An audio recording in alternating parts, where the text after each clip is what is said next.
Hello everybody and welcome to the next episode of this series where I am predicting how all of these investigators are going to live in their power rankings in the current environment for all the investigators who are in the current environment. That was a weird sentence. Anyway, let's dive in and keep this going. We've already done the Guardians with a link in the video description to the previous one of these, but now we're going to be talking about the secret investigators that we have Daisy, Harvey, Vincent, Kate, Lucius, and Agatha. So this is a fun thing to do, to look at these investigators in the slice of where they exist in current for where their power levels are going to be. And I think that there's going to be some powerful investigators here. Probably the first two. Their abilities and stat lines are so good. So don't expect that these guys, don't be surprised if these guys are high. But I think overall the Seekers are in a pretty good place. I don't think they're as overpowered as they were before. Just because I think they've lost some of their really disgusting stuff that exists in the Dunnage Legacy. But it's fun to look at these in the slice of where they are at this moment in the Drowned City current environment that we have in beta. And then, of course, I'm going to revisit these later on and then do this every year, and it's fun to just have some more analysis content to do because I love this. I love this shit, man. It gets my brain going. So let's do this, starting with our good friend, Mrs. Daisy Walker, which I need to do this. Daisy Walker. All right. Yeah, let's start with just Seekers. So we're going to do the correct thing to do with Daisy, which is look at tomes. And conveniently, Daisy keeps both Old Book of Lore 0, because it's in the core set, but she also got Old Book of Lore 3 added into the revised core set. Pretty sneaky, sis, that you're able to fandangle that one. I love it because who else plays Old Book of Lore 2, right? I've seen people play it in Mandy, but is there like another Seeker that's like spending their time playing this card, or is this just like Daisy's signature, right? Daniel and I recorded a video that hasn't seen the light of day where I talked about like that Daisy Walker doesn't really, like, she always puts Old Book of Lore into her deck. And I think that's actually an issue because it actually is kind of her signature. And she still has it here. And once again, she somehow fandangled the upgraded version into the core set, which is crazy to me. But I mean, I think it's fine because there could have been stronger cards they put in. But like for Daisy, it means that she's always just like ready to rock. You know, she always just has it. Beyond that, the other, I think, really notable tome here is the Grim Memoir. This is a very nice thing that she can play with that kind of turns her into somewhat similar to Rex Murphy, right? To get those clues and just like get that extra stuff. It's definitely a nice thing to do with her. There's someone here in chat saying they prefer it to in Daisy. I think that's a very fair thing to have. I think card selection is better than just like clue and card draw, because again, I'm always of the belief that the other 29 cards in my deck are going to help me win the game faster, and I can just like grab the best one. But that's just like a personal preference thing. Grim Memoir is very good in Daisy for the one that she has here. So she has like some nice tomes to work with. I mean, just like the fact that she has an alternate to Grim Memoir is very nice compared to where she was with just core set. Encyclopedia she still has as well. The Encyclopedia. And it's fine, but it's not really going to move the needle. Like, again, this is kind of the problem with Support Seeker, is that Seekers are just generally better at doing it themselves. So why not just do it yourself, right? Like, yeah, someone else, you can help them fight better, but if you just like get 5 clues on your turn, they'll have to fight like 1 less enemy. So you effectively have killed an enemy. So like just Grim Memoir or Old Book of Lore to find your things that get your clues is just usually better.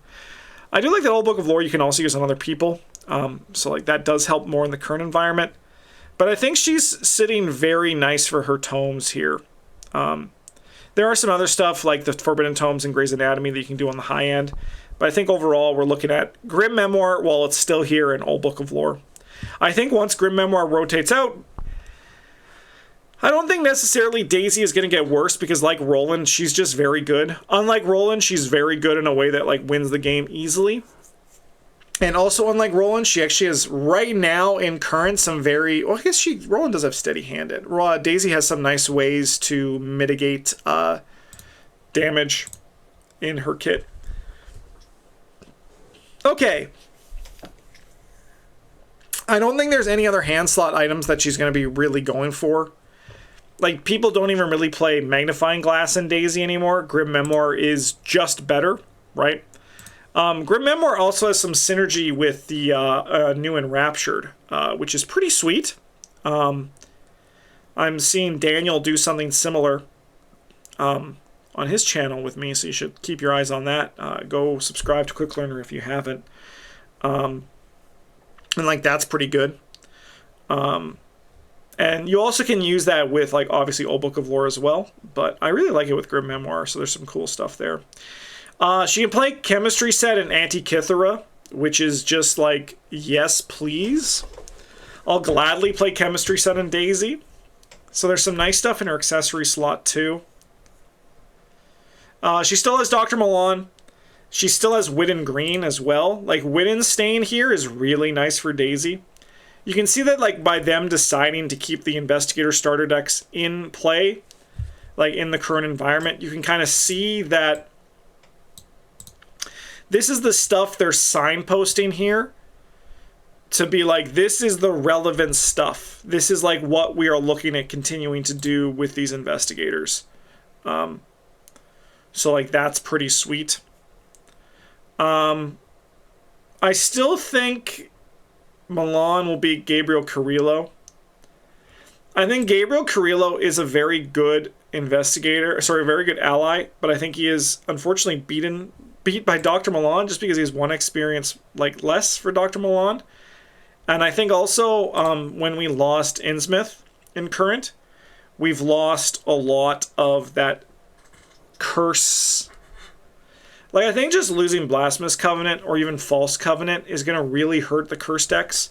I don't think Curse and Bless are dead. Mind you, I'm not a doomer like some other people in the community that says without Innsmouth, these cards are dead.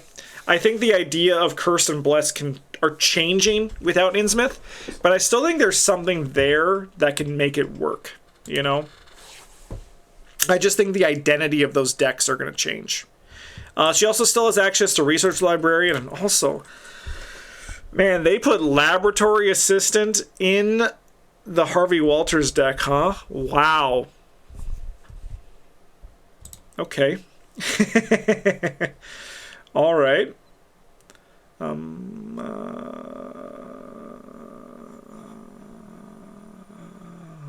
Interesting. I mean, she will be able to do big hand size, so Farsight's still relevant. There was a recent, I think it was in our Discord channel, where someone asked, what are the cards that everyone like says are good but has never worked for you? And someone said Farsight, and I'm with you on that. I've seen people play it to great success, but it's never really impressed me when I've played it. So maybe I'm just bad. Maybe I'm just bad.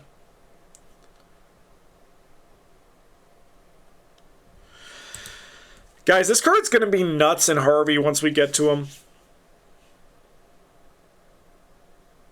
At level 0 Harvey decks? Ay caramba.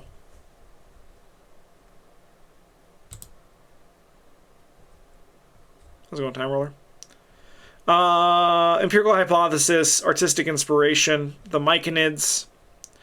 Steady-handed is still just fine if you're going to do chemistry set stuff.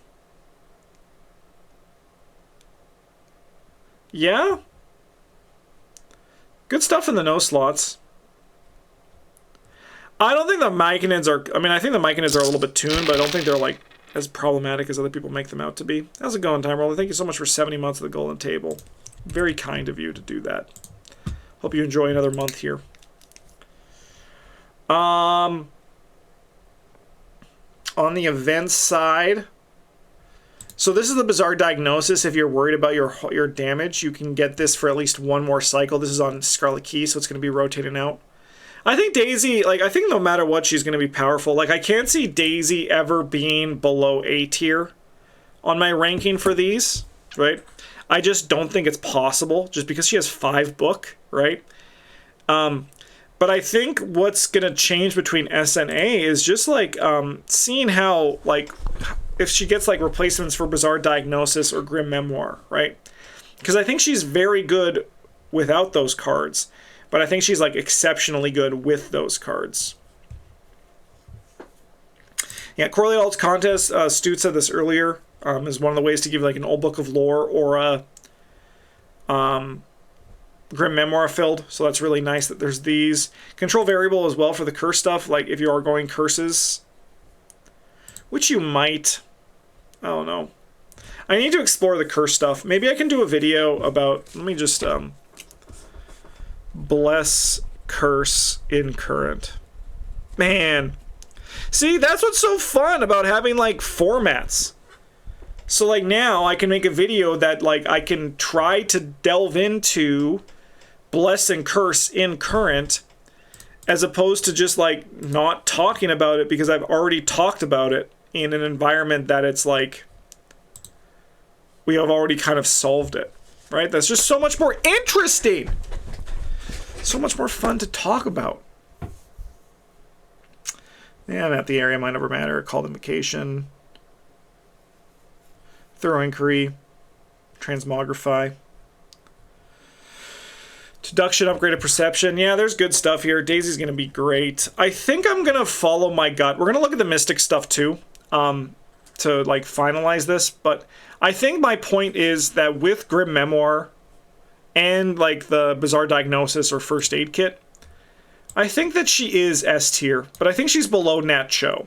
I think Nat Cho is the best here.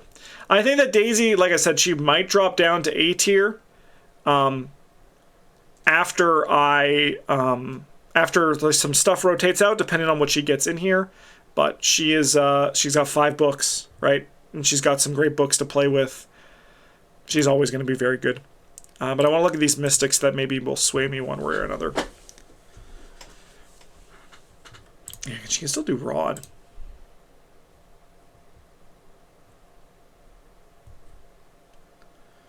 Yeah, I don't think there's going to be much that's going to change my opinion here.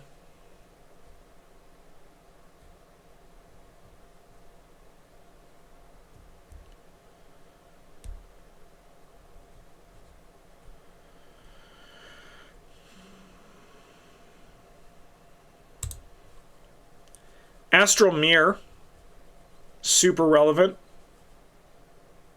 Lets her play all the books that she wants.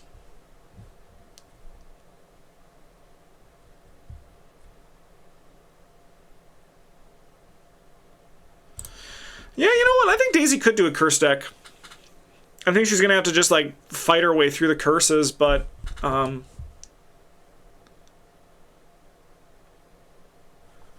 she's got a way to refill her stuff, and also Enraptured.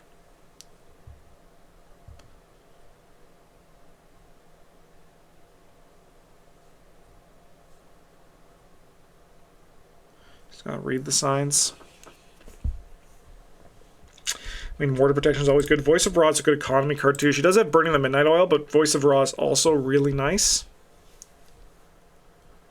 And then the Enraptured. Yeah, there's not too much here on the Mystic side. But there is like, things. There are things there. Yeah, the Library Pass is nice. We obviously lost the Necronomicon, but I mean, like, also her tomes, they're less valuable. She's lost all of her tomes. Like, Daisy's going to go back to how she was in Core and, like, Beyond, where it was less about having a bunch of tomes and doing stuff with them, but more so just, like, playing your old Book of Lore, or in this case, Grim Memoir. So I think that this card is going to be more for Legacy Daisy than it is for current Daisy. But I think that's ultimately good and healthy for the situation that we're in with these new formats.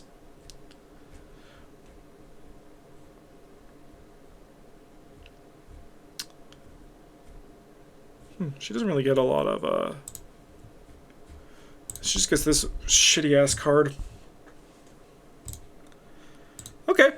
Yeah, I'm happy with Daisy and S tier. And spoiler alert, Harvey Walters is probably going to join her.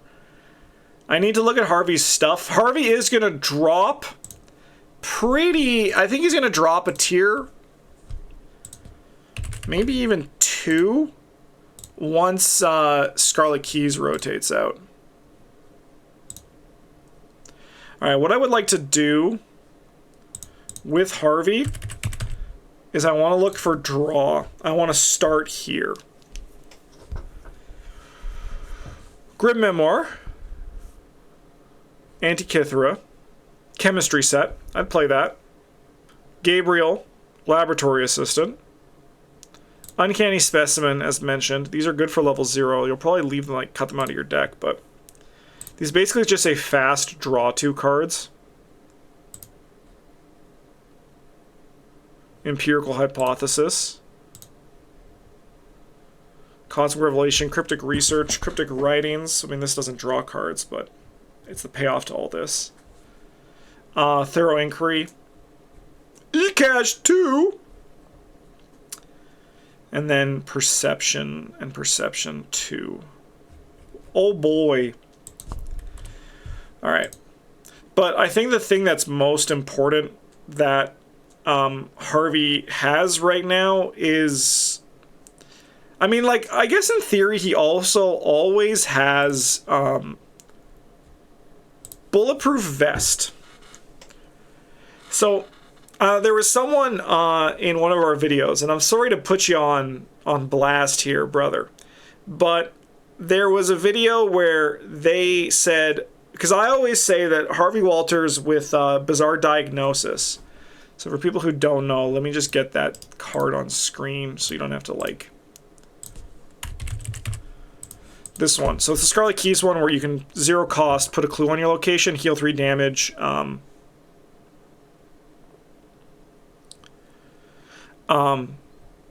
3 damage to an investigator and ally your location. It basically nullifies his weakness. It turns your weakness into like a double action. And this person was like, no, Harvey's always been fine because he's had Bulletproof Vest. And I agree that Bulletproof Vest is another method of basically dealing with your weakness, right?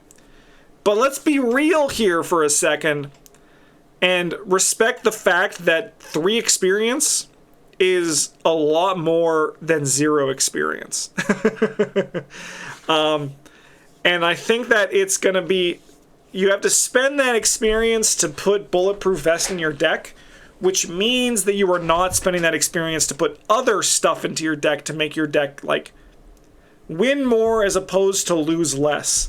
So that's why having a level 0 option that just, like, gets the job done is so nice, because it means that you can just leave these in your deck as a 2 of, and they also come in for 2 book, which is super frickin' relevant.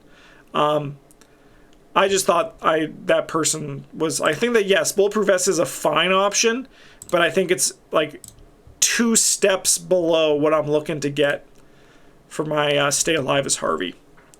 So I think that's going to be the thing that I think is going to affect Harvey the most, is the fact that people want to play Big Hand with him, but he has a weakness that luckily counters Big Hand. And I think that's good, because Harvey's ability is very strong, right? To just, like, draw more cards. But if they had a weakness that was just like, you can't draw cards this turn, he would just never stop anything. He would just, like, be the strongest guy in the world. So I actually think his weakness is very good design. And does a good job of keeping him somewhat in check. So it's like you can use the cards in your hand for resources, or you can find ways to, like, survive it. And luckily right now in Current, there is a level 0 option that helps us do that. Okay, so you can still play the Salino Fragments, but I'll be honest, I'm probably just going to play Magnifying Glass still. Like, I could see a case for Grim Memoir, but I think with Harvey, I just want to, like, play 1 Magnifying Glass, and I guess this Grim Memoir, and just, like, go 6 book against everything, and just, like, 8 book with the Grim Memoir. That seems like a good time. That seems very powerful. I mean, you could play Forbidden Tome, but I think still, it's a little bit too clunky to really make work. I think that most of this stuff is still just Dr. Milan or Gabriel for your ally. Laboratory Assistant 2. Just draw 3. That's very good. Good user of Farsight. I don't think we're frickin' with Feed the Mind. Where's the upgrade of Feed the Mind from? Forgotten Age, huh? I think a card that I'm actually going to miss in Harvey is Glimpse the Unthinkable 1. Oh, he has it. It's a Harvey Walters deck. Never mind. We have this one. The upgraded one's from Circle Undone. No, just... All right, Harvey's doing great. That's a good sign when the card that I miss is actually still going to be there. That's awesome. That's probably why it was released in his deck, huh? I think he's going to be a good user of Artistic Inspiration because he is going to be like discarding cards from his hand to hand size, and you can turn those into just being like +1s, like half luckies. Is the Astronomical Atlas gone? I'm pretty sure Astronomical Atlas was Edge of the Earth, so I think it is gone.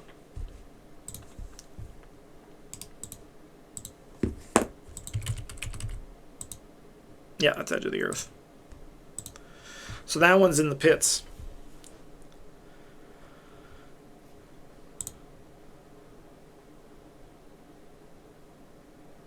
Okay, this doesn't draw cards. That's still fine. I mean, these guys are just good. They're good up. They're good stuff there. I don't think we're freaking with Mouse Mask here. I think Empirical is good. I think Steady Handed's fine, but only if you're doing precision. Surgical Kit is another thing if you want for the Bizarre Diagnosis, but I think, again, Bizarre Diagnosis are just better. This one more, like, obviously turns your action into a double, and you also get some other advantage from it, but I still think Grisly Diagnosis, sorry, Bizarre Diagnosis is just better for me. Misotonic Funding being here still, I think, is very notable for Seekers, right? Having the ability to play, at least in Harvey, like Dr. Milan, Gabriel Carrillo, who I don't think is Miskatonic, but he can be in your regular slot, and then Laboratory Assistant. That does seem pretty good, chat. That does seem pretty good. Bizarre Diagnosis, as mentioned, Burning the Midnight Oil, can't get enough of it. Cosmic Revelation is going to be very good. Use that, they get to draw 2 cards if they draw. That seems kind of sick. Cryptic Research is great. I think Correlate All Its Contents is actually just quietly a very powerful card. And it's going to be very good. Once again, Grim Memoir, while this is here. I think this card is actually going to be like a little bit of a workhorse. It's going to be like a glue piece for decks. It'll eventually probably get upgraded out of. But I think it is a very unassuming card that is actually quite powerful. Glimpse the Unthinkable, as mentioned, this card still being here is awesome. Powerful card for Harvey. It lets you just like find what you need. I think it's a very nice card. Especially if like you've already seen your weakness and you just want to like draw some cards to reset. Or like dig through for combo pieces. It's very nice for that. I upgraded Mindler Matter is fine, but I'm probably not going to do too much with it. Thorough Inquiry, I think he's a very good user of Testing Sprint as well. Obviously Perception 2, Deduction. Let me look at your neutrals, but specifically I want to see Specialists here. Yeah, you're also just Miskatonic. Well, womp womp. Yeah, I think Harvey is going to be... Don't click that button. I think it's going to be hard for me to not put Harvey up in S tier as well. I think it's like this.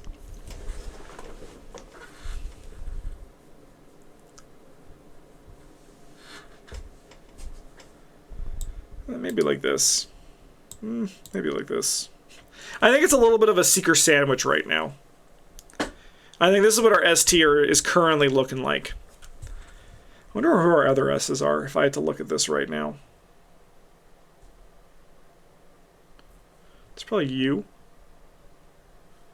And it might be you. I think those are other S's. Maybe Stella. No, Stella lost Resourceful. That's pretty big. Probably have Harvey above Nat. Oh, that's fine. Yeah, that's fair. I think there's nothing wrong with that. I wouldn't, just because I think that his ability to kill things is just unstoppable. Kate's not getting to S tier. No, Kate's good, but I don't think she's great. Daryl might. Daryl might, for sure, because he still has all those Scarlet Key stuff. Alright. No, there's no way I'm secret Agatha's S tier. She's probably going to be A tier, but she's not going to be S tier for me. Alright, let's go to our boy Vincent Lee. He could be the next one that we got here. Vincent Lee. Vincent Lee has the Carolyn and Vincent card pool, so it's very open. So I think what we got to do is we just need to look at all of this at once. So I guess the question is, as we look through Vincent here,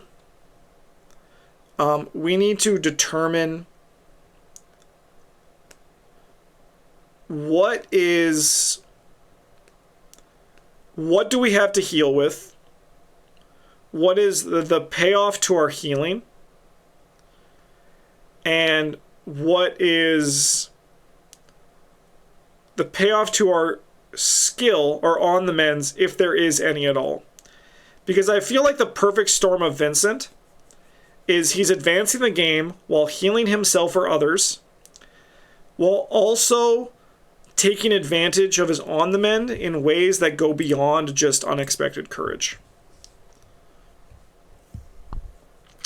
So I think that's what we're going to be looking for here. He is likely still going to want to lean towards fighting, but unfortunately they kind of neutered him at the start of it, where they made him 4 book and 3 fist when he should have been the other way around. He should have been a 3-3-4-1. And I think a reason they did that was that, unfortunately, because he kind of needed Jessica Hyde to get, like, there was just such a good combo there that he fell into this spot. And I think that just unfortunately he's suffered a lot because of that. And we're gonna, I think, see that here with his card pool. Alright, so the first thing I want to do is I want to look at things that heal damage. So let's start there and see what is good. So remember that he can play these cards up to level 10.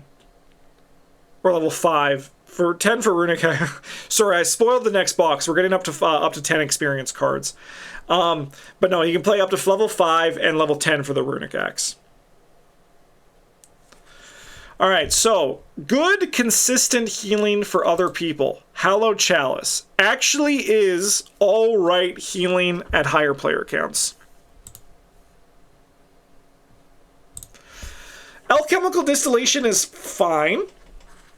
I don't really enjoy this card. I've never been, like, super impressed by it. It's incredibly slow support.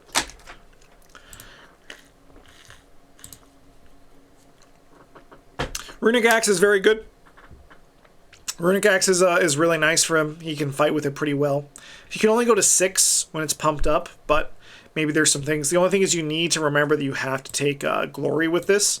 Otherwise, you can only put, I think, like, what, 2 XP in this? So just make sure you're putting Glory into this to make that go above 2 XP.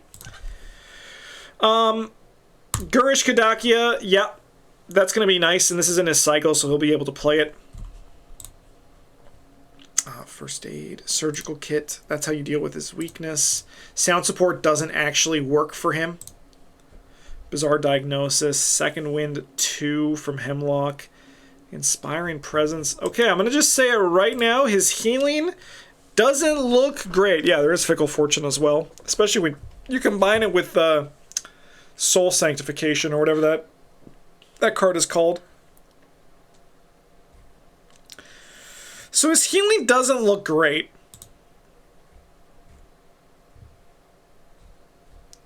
You kind of have Gurish. So I did a limited collection, Vincent Lee, and I had Gurish, but I had a payoff to the On the Mends, which made the deck better. And the deck probably was like B tier overall. So I think he's going to live on... Vincent's going to live on the lower side here for sure.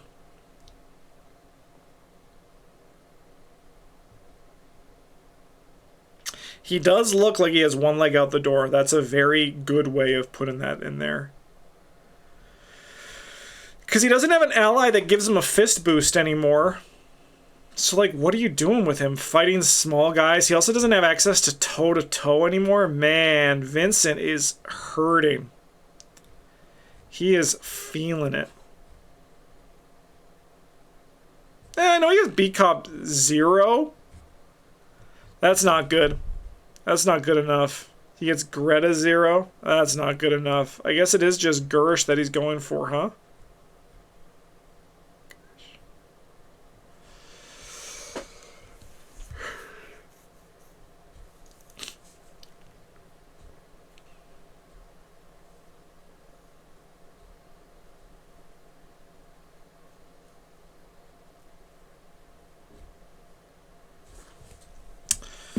We don't really have any skill payoff, do we?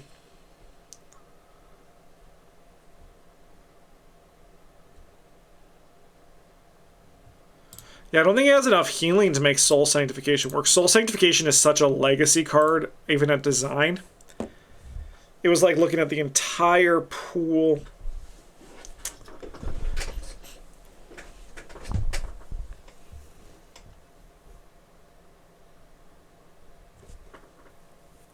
I could probably slap together a Vincent deck that would get the job done. I mean, like, you'd probably want to look at playing Evidences. But I'm not, like, excited by what I'm seeing here, you know?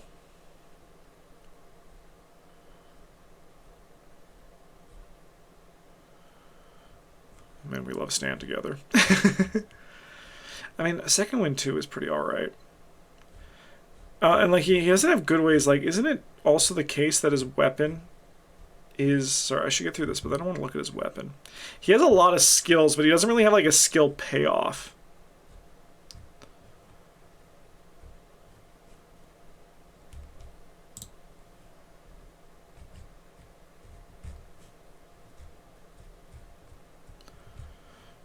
Yeah, this isn't even a weapon, so he doesn't have a still. It's a good way to go through it. He has Runic Axe. He does have Runic Axe, but he only attacks at 6 with Runic Axe. That's not what you really want from your boss killer.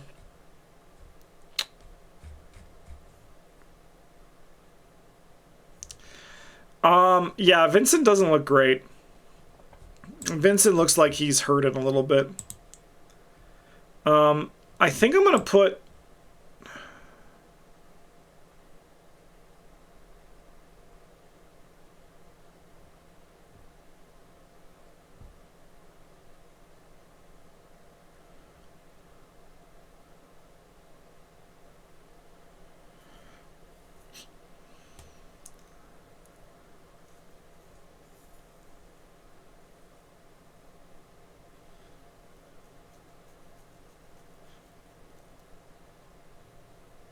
I think he's just very confused.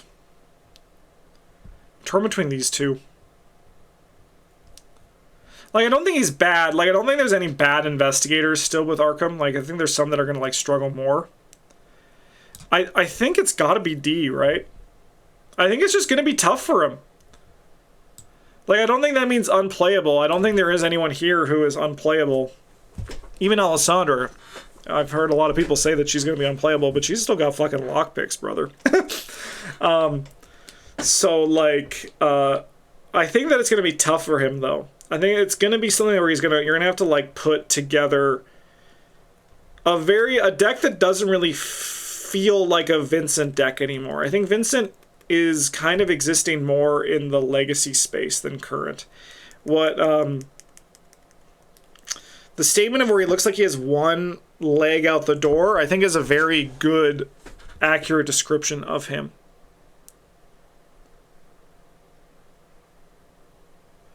Yeah.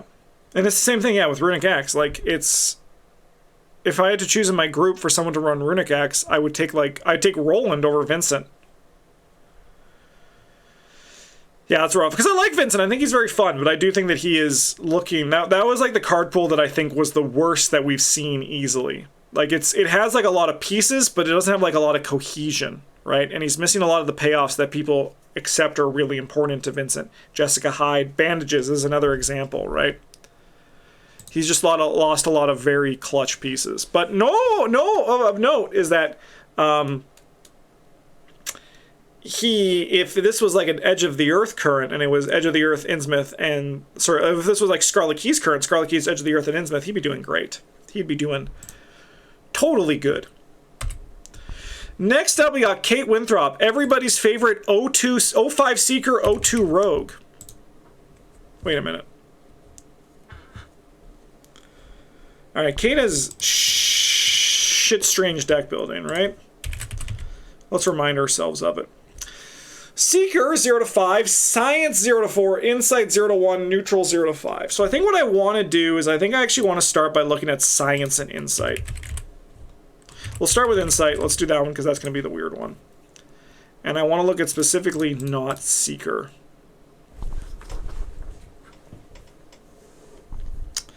You guys can't see it, but there's an unconventional method hiding here.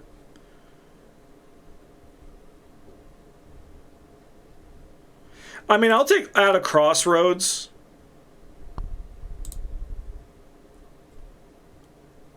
And that's about it. I'm not really, like, itching to draw cards for the encounter deck as Kate. You know? Alright, let's look at Science. Science rules. Alright. Survival Technique is such a legacy card as well.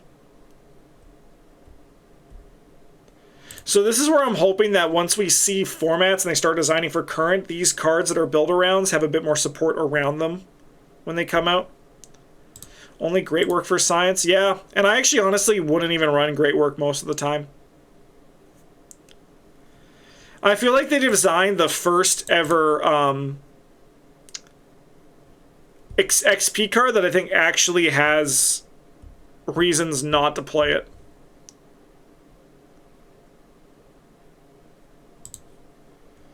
Okay. Well, not a great start for our gal. Not a great start for Kate, but I do know that a Kate deck with a Current only can function pretty well because someone brought it to a game day and it did pretty good. So yeah, we're mostly getting Seeker 05. And we know that from Harvey Walters that it's pretty good. But Kate's ability is much worse than Harvey Walters' ability. Don't get it twisted. So I want to look at Tool. And I want to look at Science. This doesn't do just Tool and Science. Yeah, it does them both. Okay, perfect. Because we need to see, with her ability, what cards we can move clues to that we kind of want to play. Luckily, there are a lot. They did a really good job supporting her with this. Let me just drink some water to refresh my brain a bit.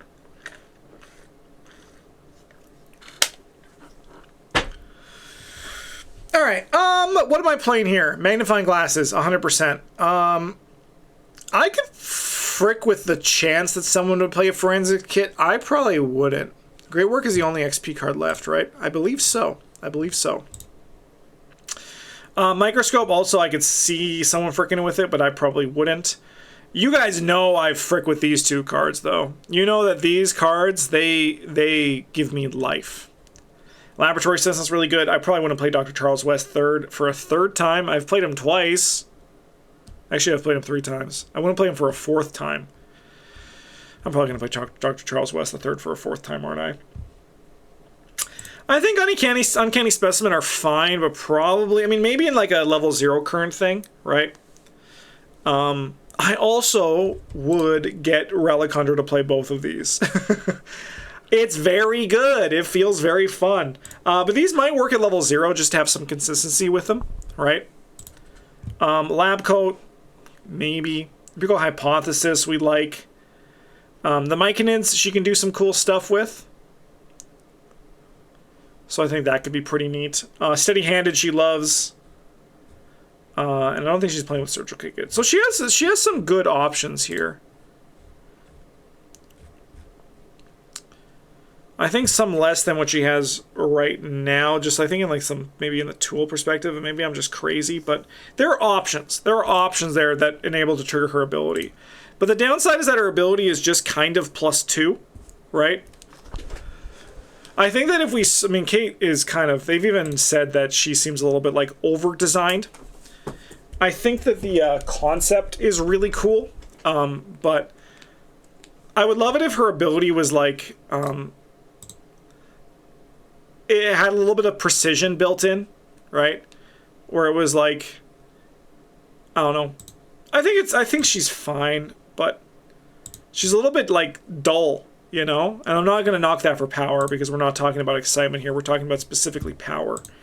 But generally, the more powerful a character is, the more exciting they are to play. And then by nature, the more dull they are, the more likely they are to be less powerful. It's just like cause and effect, right?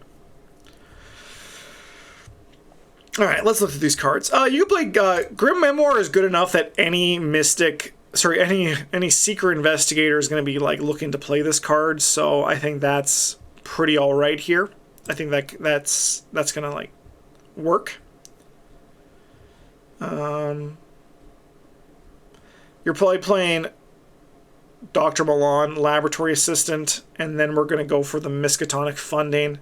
You could also get by with just Laboratory Assistant, but I think she really likes Dr. Milan. She doesn't necessarily need him, though, for the book boost, but like the economy is really nice.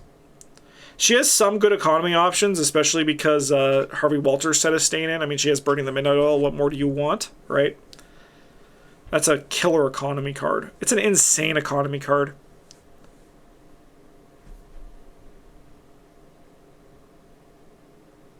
Clean them out probably should have given 3 resources, huh?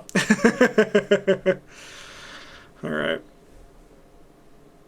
Not much in the arcane slot that we already have talked about. Slotless, we have a bunch of stuff. She could probably frick with the studies grant, but the awkward thing about the studies grant is that you have to, like, find it, you know? I wouldn't mind if they made a permanent version that costs, like, 4 XP, like if this was just exceptional with permanent. I'm not sure. She'll probably play Artistic Inspiration if she's playing Precision. I don't know if she has the card draw like Harvey to just play this generally. If she's going Empirical, she probably does. The thing about Artistic Inspiration is the card is really good, but you need to have the card draw to make sure you're using it all the time, right? You always want this thing full. Basically, when you use it, you put a thing on it. That's just the way to do it. Yeah, the funding she's going to work with. She's probably happy to play Bizarre Diagnosis if you're worried about that. The Seekers, I think, are going to just generally, if they have low health, are going to miss this card. Yeah, Midnight Oil is good. Correlate all its contents is great. Control Cosmic Revelation is good in higher player counts. Card draw is always nice. The Fine Tuning, that's going to be with her the whole time. So she's never going to be in a current environment without Fine Tuning, which is really good because it works very well for her. Likewise with Chemistry Set, she's never going to like lose Chemistry Set. So like Precision is always going to be around for her. So that's really nice for Kate to have in her kit.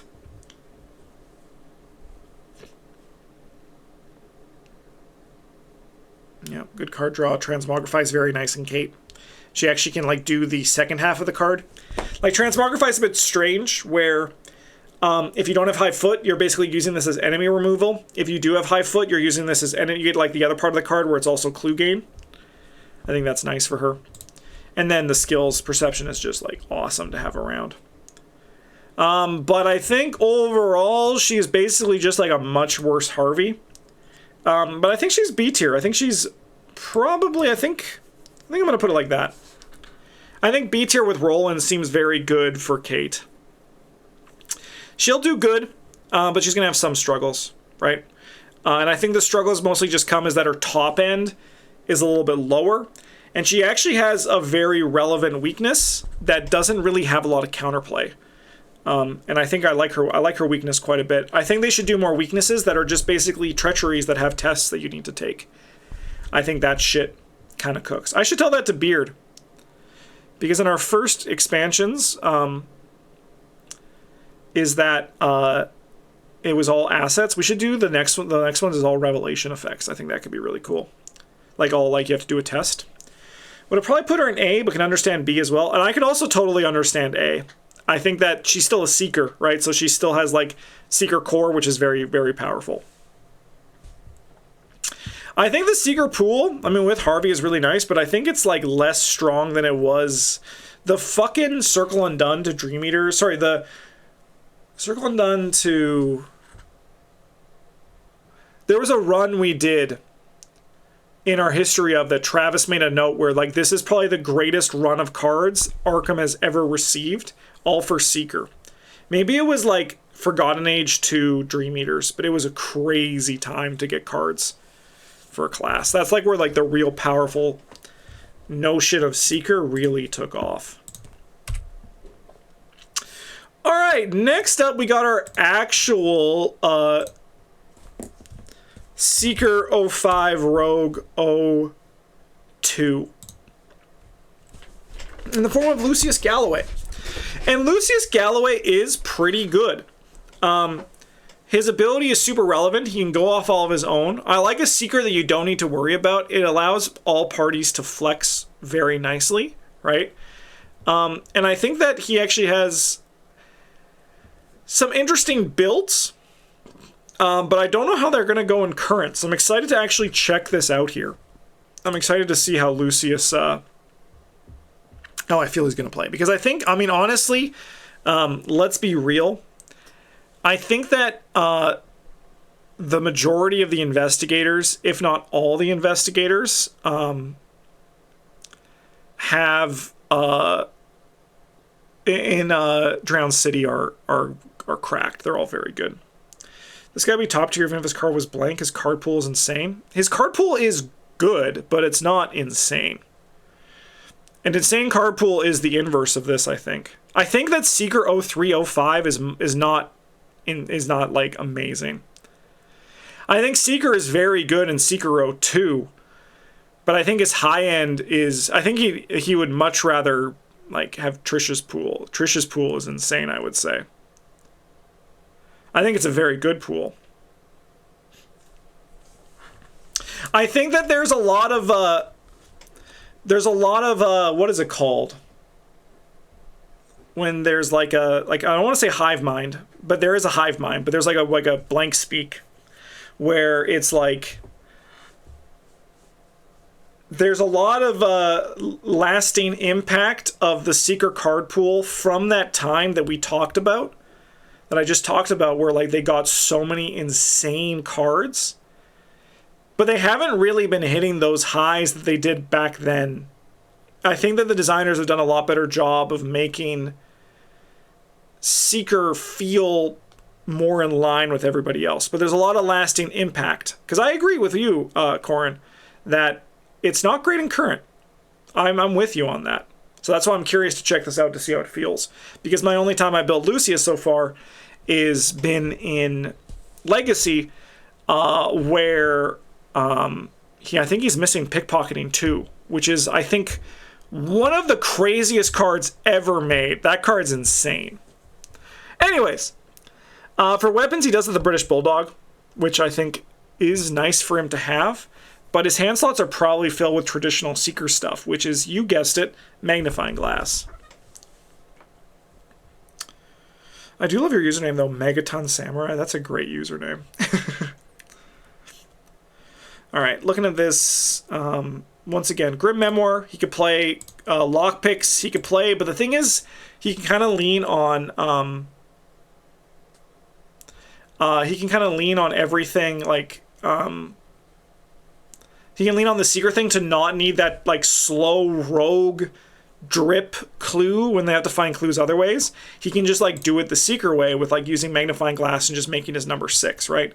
So while lockpicks is nice for him, unless you're finding ways to take advantage of succeeding by so much, it's kind of just like wasted stats, right? It's kind of just wasted stats. So it's one of those things where just like doing it the Seeker way is probably just better for him, because even though he has like the rogue stat line, he is still very much Seeker in his style. I think Forensics Kit is fine at 0. I think a big thing about Lucius Galloway is you need to keep his weakness in mind, and you need to have like ways to reduce horror. Like, I don't like Forensics Kit, but if I was going to play Forensics Kit somewhere, it would be with Lucius Galloway, right? To get that like horror healing to come from it. There are other ways to do that. Steady-handed is still here, but steady-handed will eventually rotate out for Lucius, and I'm very curious to see how that feels for him when the time comes. Yeah, I'm not freaking probably too much with these. Like Thieves Kit, I don't think as well. I'm going to worry about too much here because I really want to get like, it's fine. I'll probably play it in my level 0 deck for some builds, but like, I really want this one to get like the Super Dr. Milan. It is kind of fun with the level 0 to like, with Dr. Milan, investigate and use like go 5 to 2 and get like 2 resources. Like that seems really nice. Hey, Hello Helicopter, how's it going? Looks like another great YouTube video in the works right now. Thank you. I hope so. I hope so. If you're watching this on YouTube, let me know in the comments if you like it. Anti-Kithra I'd play. Chemistry set I'd play. I agree with what you're saying. The Dial, I played this, the damaged one with him. I loved it. I thought this was very good with Lucius. So I think it's a little bit, it's like a little bit unexpected what you normally see for a Seeker. But I think that in the current card pool, Lucius is going to adapt to a role that is designed to be more flexible, right? Lucius is going to do his best, and his best deck is going to be when he is on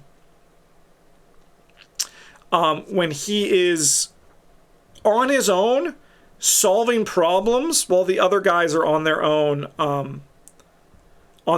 like also solving problems and advancing the game. So I think like that's going to be the best form that Lucius can take, where he's not dependent on other people, and then he gets an enemy, he's like, don't worry, I'll just evade this guy, and then like maybe draw some cards and maybe do some things. And this is why I feel like, I'm pretty sure anyway, we'll get to it soon when we get to the no slot, but I'm pretty sure Pickpocketing 2 is not legal in current. I think it was Dream Eaters or something. So maybe not Dream Eaters, but I think losing that is going to really hurt Lucius when we look at just current. What about the other ones? This seals tokens. Not too worried about that. Yeah, losing Pickpocketing 2 is going to really hurt. It's like going to really hurt Lucius. Like Pickpocketing 0 is fine, but the resources like are just like, that's really nice to just have. It's just so much value. We don't really need to use Make Her Investigate better here. So I think like they're all playable, but I think the Aberration is the one that we're going for here for most Lucius builds. Lucky Cigarette Case as well is good, but I think I actually like Chemistry Set a little bit more with Lucius, just because I'm probably playing steady-handed to deal with my horror for my weakness. Allies is going to be Dr. Milan. Yep. There's a lot of other options you can do. Like you could try to get cute, but I still think it's just Dr. Milan. So that's going to be probably what it's going to go. Like he could play Catbug, he could play Alton. I mean, Laboratory Assistance is always good.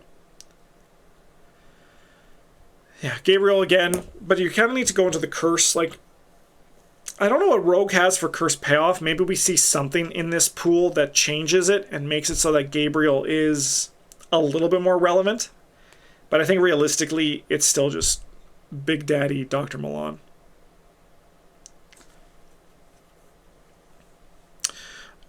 Not Leo. I generally don't frick with Leo. Leo's just so expensive. So, I mean, Leo's not bad. Like Leo is not a bad ally. But the problem that I usually have with him is, one, his upfront cost is so high, which means that like your first like 3 extra actions with him usually are just like an emergency cash, right? Like it's like your first 3 actions are basically just like taking a resource to get that money back. So unless you have good upfront economy, or like better things to do with your actions, I generally find just finding passive boosts and like reaction effects very good, right? Because Leo helps me play more game. Dr. Malone Christopher lets me play the same game but gives me values. Like, it's kind of the same thing, right? Like, Leo is more open, where you can like play different. Your action can be anything, right? It doesn't necessarily have to be a resource action. With Dr. Milan, it's always a resource action, right? But sometimes those drip resources are just like better than whatever I end up with Leo DeLuca.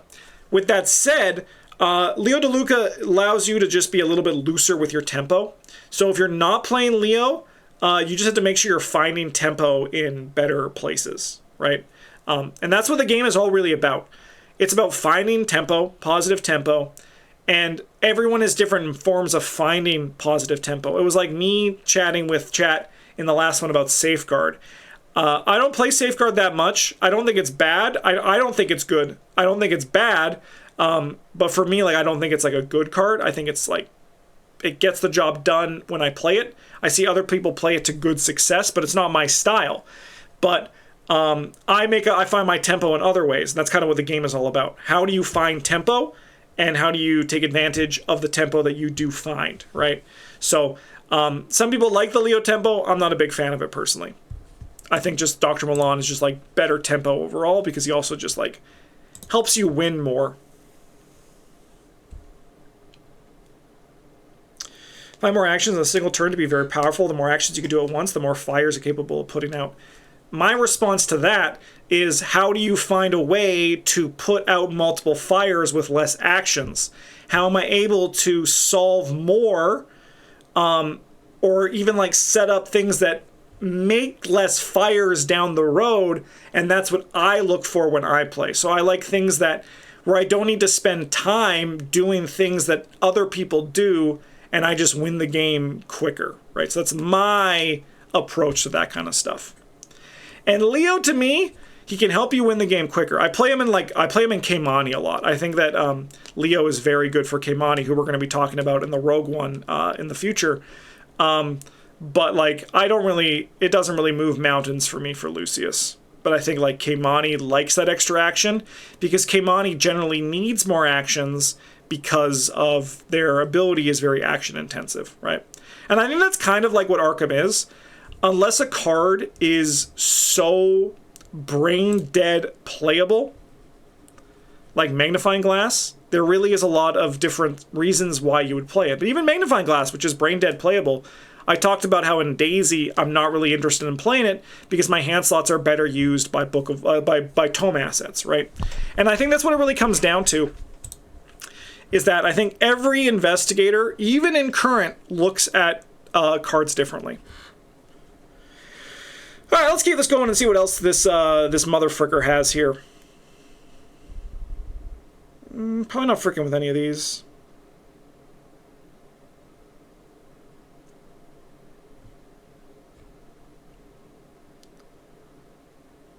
Probably not fricking with any of these. I mean, Artistic Inspiration is always nice. Very good for Lucius as well, but he kind of already has it with his signature. So, like, that's something I keep in mind. Dirty Fighting, I'm probably not fricking with here. I still think this card is very good, but I think it's gone way down in value in Current. I still think the card's crazy, but I think a lot of the big users of Dirty Fighting are gone.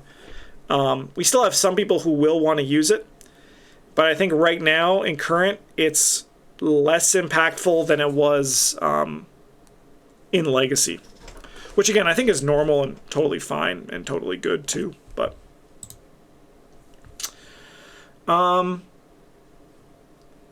yeah, Captivating Performance. I haven't played this card yet. I actually don't know. It seems very playable, but I don't know if it's good.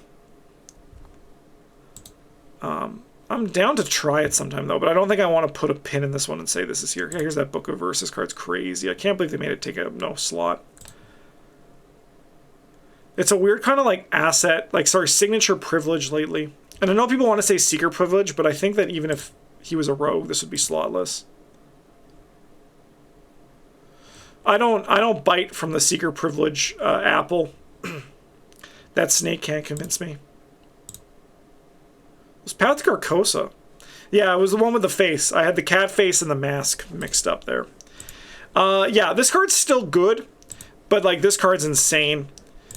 I think it's surprising what this extra action to play it costs. Like actually like the time to put into it.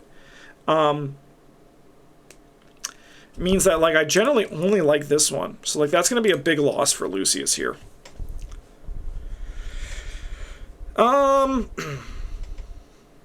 Myconids. Yeah, Myconids are still good.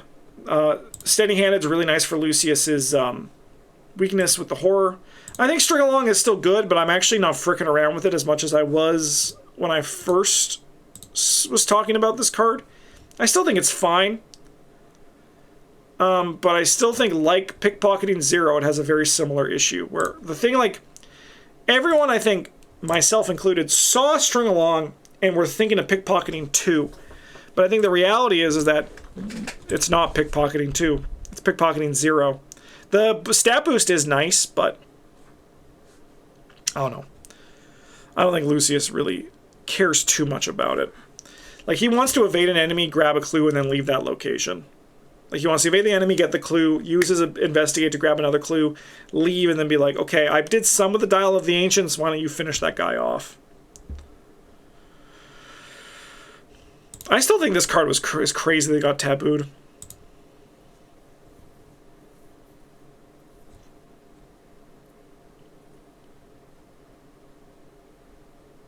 I think that's fine. Where's the party is good.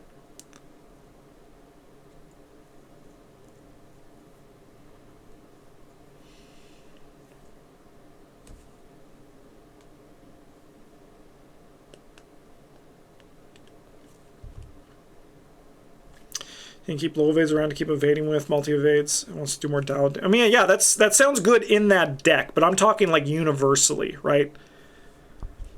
I think that like if you're going hard on enemy management with Dial of the Ancients, String Along does go up in value because it turns your Dial of Ancients into a fight spell, essentially. Like a fight action, essentially. But I think that it's not... I think that's not just like general use case, right? Bank Job is very nice. This is just some good economy. It's good economy now, right? Is String Along a trick? It is not a trick. It feels like it should be, though, doesn't it? Because she's laughing, and you only laugh when you do tricks. Burning the Night Owl is great. Cryptic Research is some nice draw. Again, we're basically just like hitting the best of here. You know, no, he was referencing the fact that I played it in Rita for a scenario, not realizing it wasn't a trick.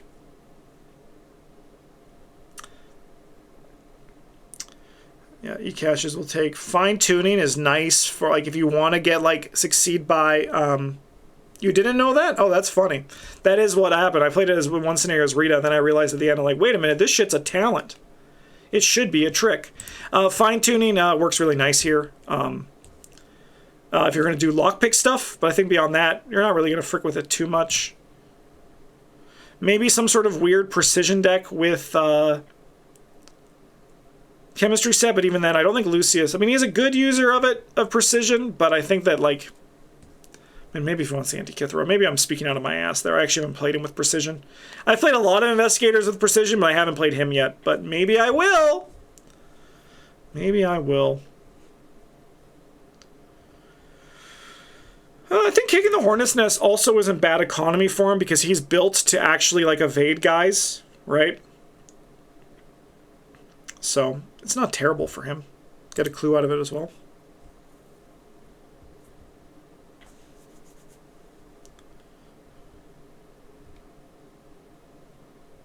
Yeah, Grift is good economy too. Lucius likes that. I think Lucius's economy is pretty comfortable actually, because he also likes Sneak By at level 0, right? Yeah, his pool's pretty good. His skills they're just skills. Let me look at the rogue one, see if there's anything super interesting here. Nothing crazy. Manual Dex is really nice though. Okay, I mean, I think Lucius is in a pretty good place. I think, honestly, he's probably going to have a smooth ride.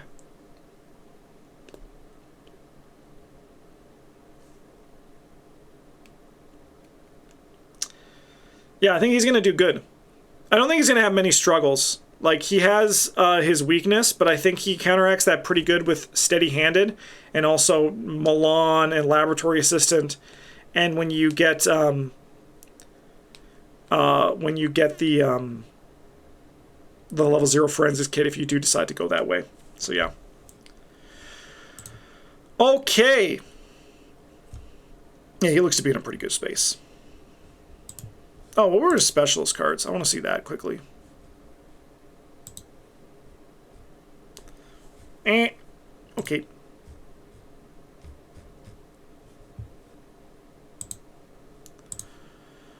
Alright, let us look at our last Seeker Investigator, which is Seeker Agatha.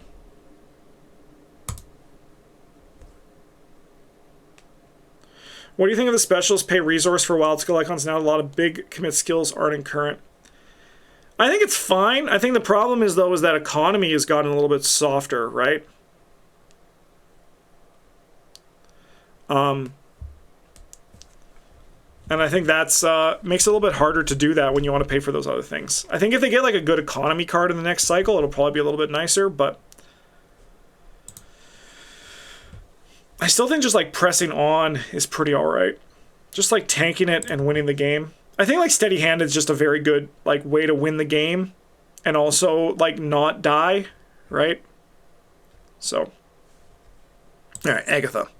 I don't know much about you. I've seen you played a few times, but I haven't played you yet, so let's just give you a look. Your turn ends. If you seal, cancel, or ignore a chaos token this round, play a spell or insight event from your discard pile. After that event resolves, remove it from the game. So it's just like an extra action whenever you seal, cancel, or ignore. That seems pretty good. Seeker cards 0 to 5, neutral 0 to 5, insight 0 to 3, and up to 10 other level 0 mystic cards.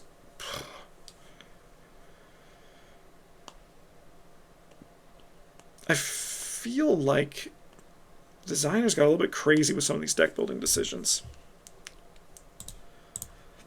Alright, let's start with insights.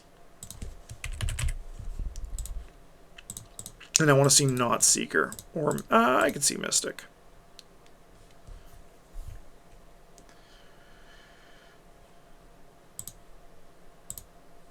So we can play a spell or insight event. Drawn to the flame.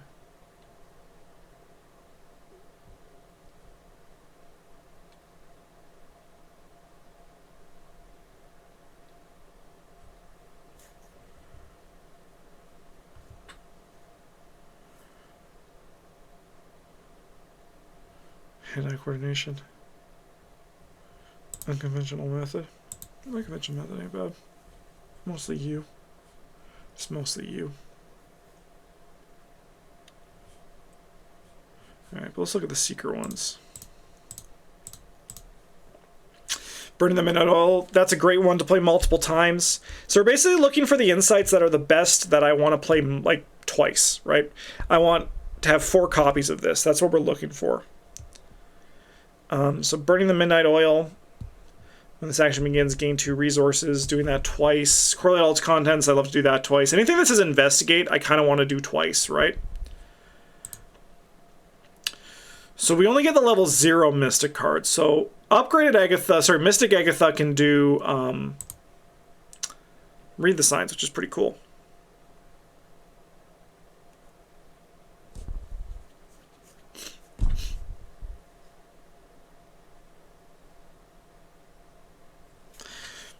Out of Crossroads and not included in every deck that can run it for me. It is a good card. I don't like it because I have to spend an action, and I like my card draw to be, well, me winning the game, but I see why people dig it. I think it's pretty good. But I like my card draw to be free. That's just my style, but I dig it. I think it's a good card too. I'd love to play Cosmic Revelation twice, Cryptic Research twice. Honestly, Cryptic Writings twice is also pretty good. And she has a 35 deck size because she removes stuff from the game, so. Okay. Glimpse the Unthinkable. Yeah, no, she is pretty good, isn't she? It really just depends on how much she can,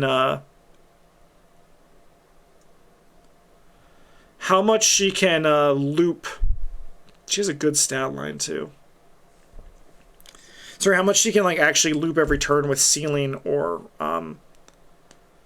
canceling.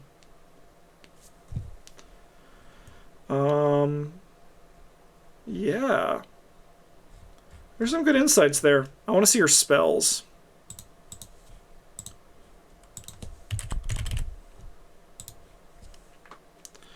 Let me see the events.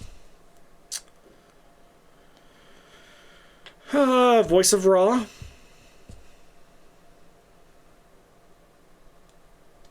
String of Curses is really nice to play that multiple times. Okay.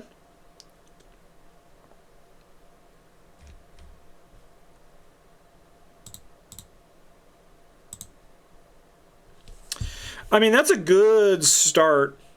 Let's look at Seal. I want to just see what triggers this all, because that's going to really determine this. Not a lot on Seal. Let's go Cancel. Uncanny Specimen. Correlate all its contents.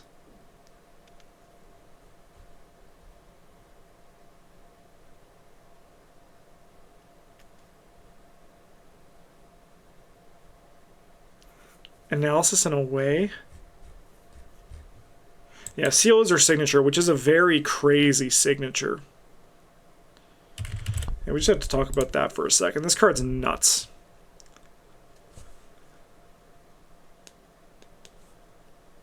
Like, I understand you kind of need it to be good for her to trigger her ability, right?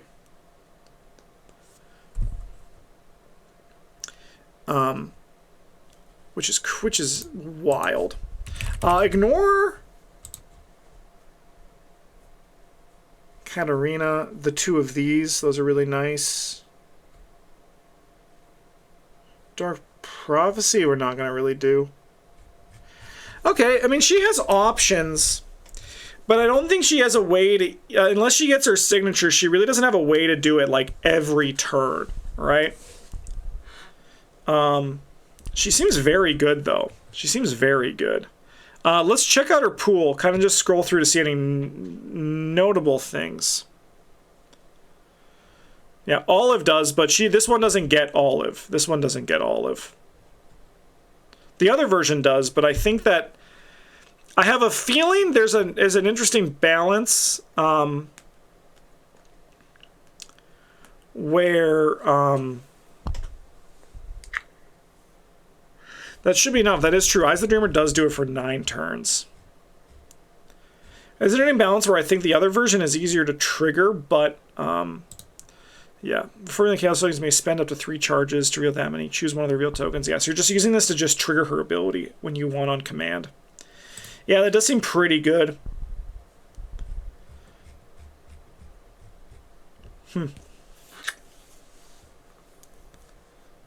then when you get your signature, you can kind of just like actually use Eyes of the Dreamer for other stuff.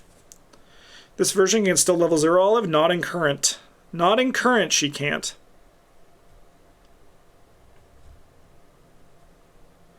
Level 0 Olive, I'm pretty sure, is from the Circle Undone.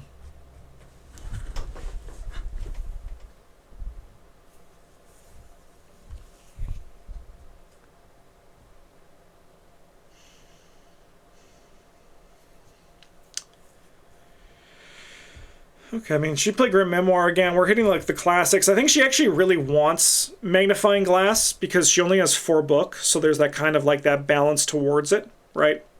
Where, she wants to get a 6th book with these Magnifying Glasses, or, like, Magnifying Glass and Grim Memoir, and then she just, like, goes crazy repeating her stuff.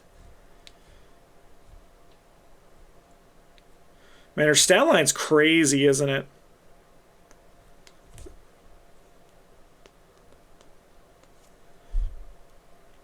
I feel like with some investigators, they should give them less stats.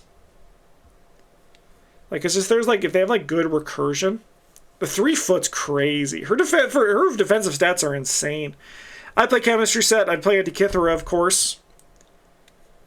We could play Holy Rosary as well to increase our brain, but we also have this, so we would take a Relic Hunter if we needed this, because this is like very good. Yeah, she's falling into S tier for me. Just because of the Eyes of the Dreamer, allowing you to do it every turn, right? Like that, like you bring up a great point. Like that's 9 activations. If she gets it in her opening hand, she gets 9 triggers of her ability when she wants to, which is like most of the game. So I think you sold me on that. I think that for sure she was like A tier for me. But she might be S tier. That was a very good pitch for that. And the problem is she also has like really good insights and spells that she wants to loop.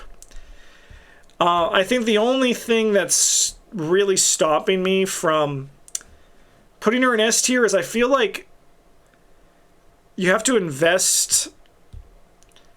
I think we might be looking at like a Candyland situation where everything just works out. And like she is still a seeker, but I think that like she might have less.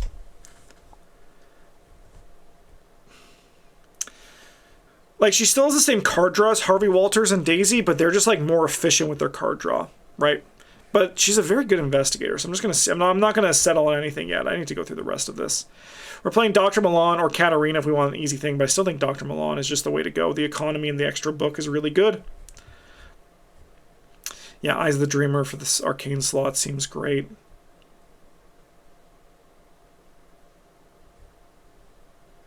And I'd also probably play Uncanny Specimen.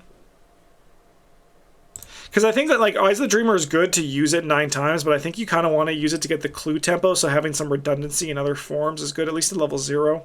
I think I said that every time for Uncanny Specimen, but this is not a card you want to be bringing into Scenario 8.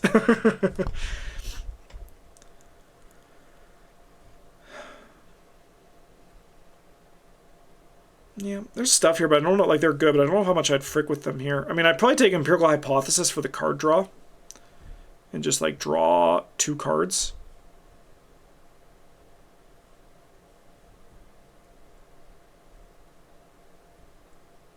I think I put 4 of them in A or S tier. I'm kind of there with you.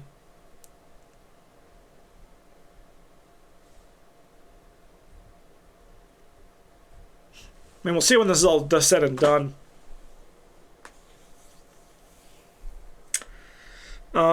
Events here. Again, I think burning the Midnight Oil is actually like super clutch. Constant Revelation. Yeah, she's pretty cracked. I think just the only matter of it is finding the redundancy to survive the 35 card mulligan.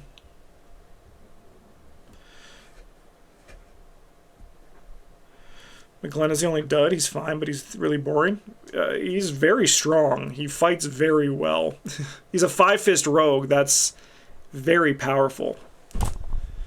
I don't think he is a dud, especially with the Robert Castaigne ruling that they put in. I think he's, especially with the Derringer. McGlenn's going to be cooking in Current, that's for sure.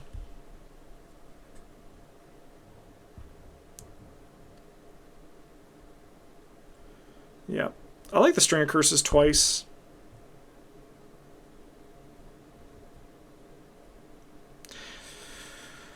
I think there's going to be a lot of S tiers, and I think most of them are going to be the new ones. I think you're right. Yeah, Deduction, Perception, she gets that one. Yeah, she seems really good.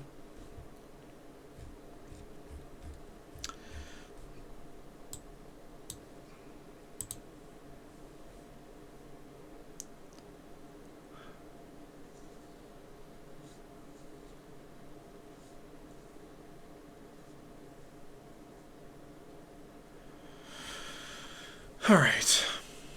Do I think she is going to crush the game, or is she going to have a smooth ride? I think she's very good. I'm torn between the two.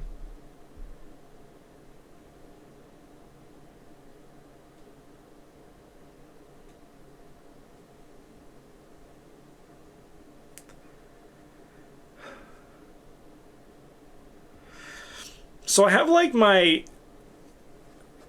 gut and like my brain are at odds with each other. My gut says A, my brain says S.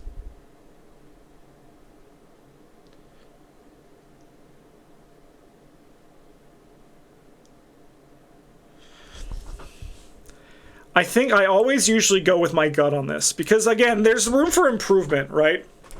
There's room for improvement for me for this. Like, I can be wrong, and I'm gonna follow my gut. That's just what I like to do with this.